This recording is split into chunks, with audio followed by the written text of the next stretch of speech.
ذوالفقار علی بھٹو کے سب سے چھوٹے بیٹے 27 سالہ شاہنواز بھٹو کی فرانس میں پراسرار موت 35 برس گزرنے کے بعد بھی ایک معمہ ہے۔ بھٹو خاندان مختلف سیاسی تنازعات، قومی معاملات اور گوناگوں بیانات کے باعث ابتدا ہی سے پاکستان کی قومی سیاست میں ایک اہم اور با اثر خاندان سمجھا جاتا ہے۔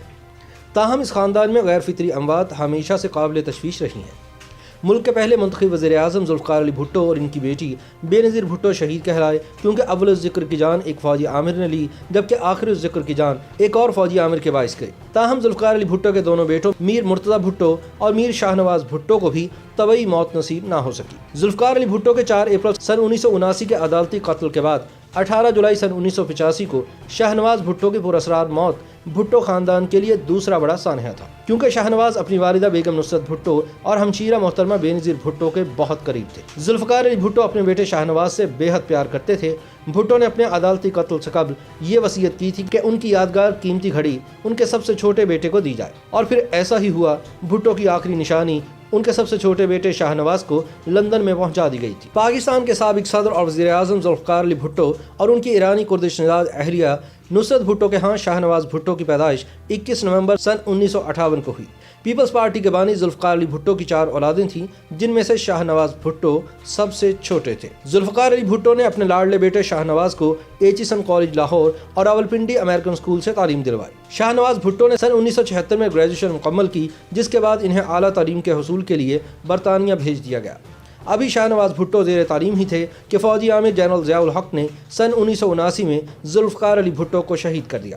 تعلیم کی غرض سے بیرون ملک مقیم شاہنواز بھٹو اپنے بڑے بھائی میر مرتضی بھٹو کے ساتھ مل کر عالمی سطح پر ضیاء الحق کے خلاف مہم چلا رہے تھے، تاہم یہ مہم بے سود ثابت ہوئی اور ذوالفقار علی بھٹو کی زندگی نہ بچائی جا سکی۔ اپنے والد کی شہادت کی خبر ملتے ہی شاہنواز بھٹو اور مرتضی بھٹو لندن میں واقع اپنے فلیٹ سے باہر آئے اور پاکستان میں قائم عسکری حکومت کی شدید الفاظ میں مذمت کی۔ دونوں بھائیوں نے عالمی میڈیا کے سامنے بیان دیا کہ ضیاء الحق نے 2 سال تک ہمارے والد کو تشدد کا نشانہ بنایا اور ان کی شناخت کو ختم کرنے کی مضمون کوشش کی اور بالآخر ان کی جان لے لی۔ کہا جاتا ہے کہ شاہنواز بھٹو بہت خوبصورت نوجوان تھے۔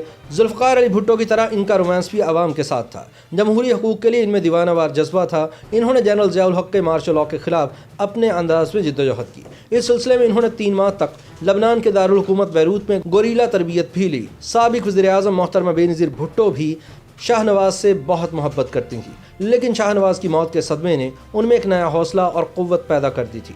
مارشل لاء کے فوراً بعد جب ذوالفقار علی بھٹو زیر حراست تھے تو بیگم نصرت بھٹو نے بے نظیر اور شاہنواز کو بطور خاص لاہور بھیجا تھا تاکہ وہ کارکنان کا حوصلہ اور ہمت بڑھا سکیں۔ 18 جولائی سن 1985 کو ذوالفقار علی بھٹو کے چھوٹے صاحبزادے شاہنواز بھٹو فرانس کے ساحلی شہر نیس میں اپنے فلیٹ میں مردہ پائے گئے۔ شاہنواز بھٹو کی عمر 27 سال تھی اور وہ ستمبر سن 1970 میں اپنے والد کی گرفتاری کے بعد انہی کی ہدایت پر لندن اور پھر فرانس منتقل ہو گئے تھے۔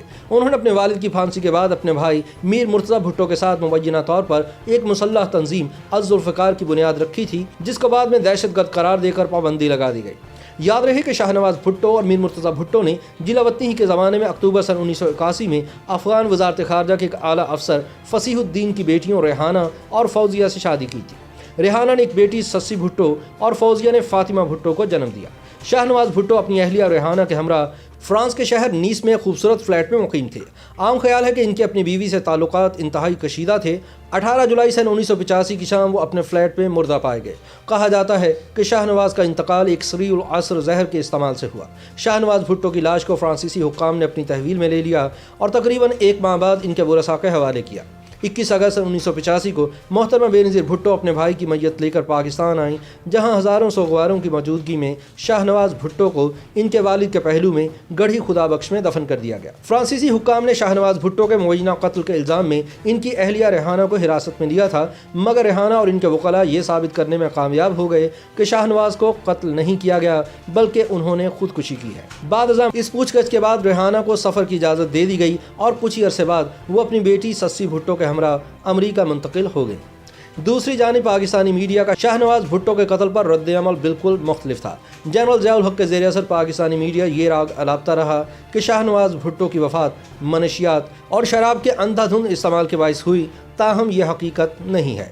بعض لوگوں کے نزدیک الذوالفقار ان دنوں ضیاء الحق کی حکومت کو جڑ سے اکھاڑ پھینکنے کے درپے تھی، اسی لیے ممکن ہے کہ شاہ نواز کے قتل کے پیچھے سرکاری ہاتھ بھی ملوث رہا ہو۔